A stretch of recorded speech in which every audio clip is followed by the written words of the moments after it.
Onun için bunu veteriner.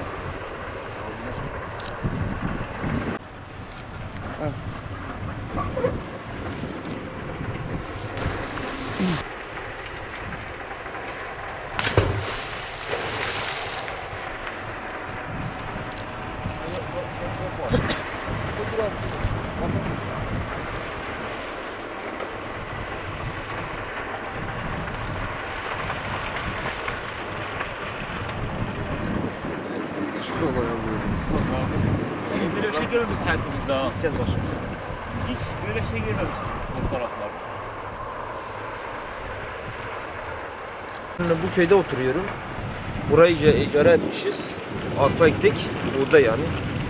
Yoğun yağışlar nedeniyle bir gün baktık böyle oldu. Yaklaşık büyük bir çukur oluşmuş. Bilmiyoruz nedenini.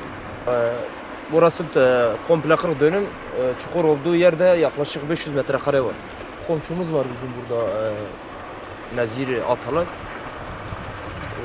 şimşekler kopmuş falan. Ondan sonra yağmur dinmiş. Yine bir ses gelmiş. Şimşek olmadığı halde. Bakmışlar ki çukur oluşmuş. Bize sabah gelip baktık böyle. Muhtara söyledik. Muhtar da dedi yetkililere söyleyeceğiz.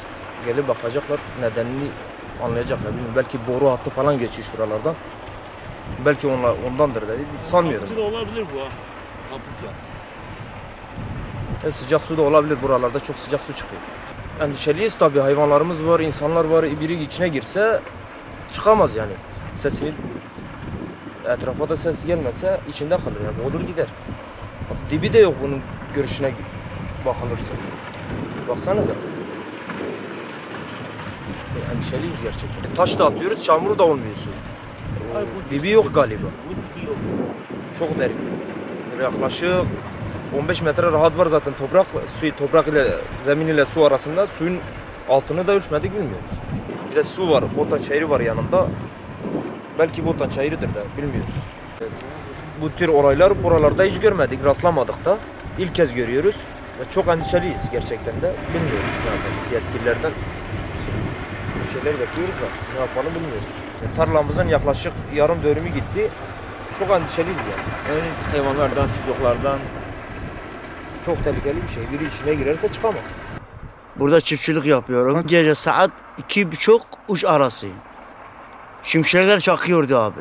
Öyle bir ses geldi ki dedik dünya koptu.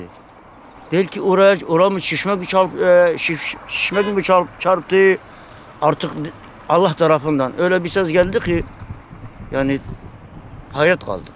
Gittik sabah baktık. Bayağı bir derinliğinden bir çukur çökmüş gitmiş abi. Patlamayla orası çöktü abi. Peki yetkililer gelip inceledi mi? Yok kimse daha incelememiş abi. Hiç kimse incelememiş. Allah tarafından abi. Hani Konya taraflarında da oluyor ya.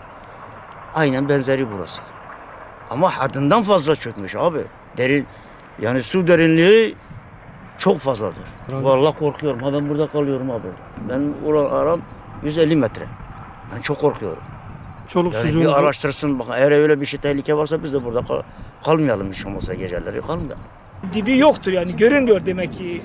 Orası yani boşluktur muhakkak. Boşluktur artık o boşluğu nereden etkileniyor belli olmuyor. Burada zaten göçük olmuş siz de görmüşsünüz yani hayvan da girebilir, insan da girebilir, yola bitişiktir bir bakarsın. Yani arabalar dengeyi kaybeder, gidip oraya düşebilir. Yani herhangi bir şeyler olabilir yani. Bir şey duyuyoruz yani belki yani ileride acı durumlar gelir. Yani hiçbir acı yani durum gelmemesi ya biz istemiyoruz daha doğrusu. Bu işlerle ilgilenen yetkililer duyurmak istiyoruz. Gelsin kapatsınlar bir an evvel daha hiçbir şey olmadan yani önlem alsınlar.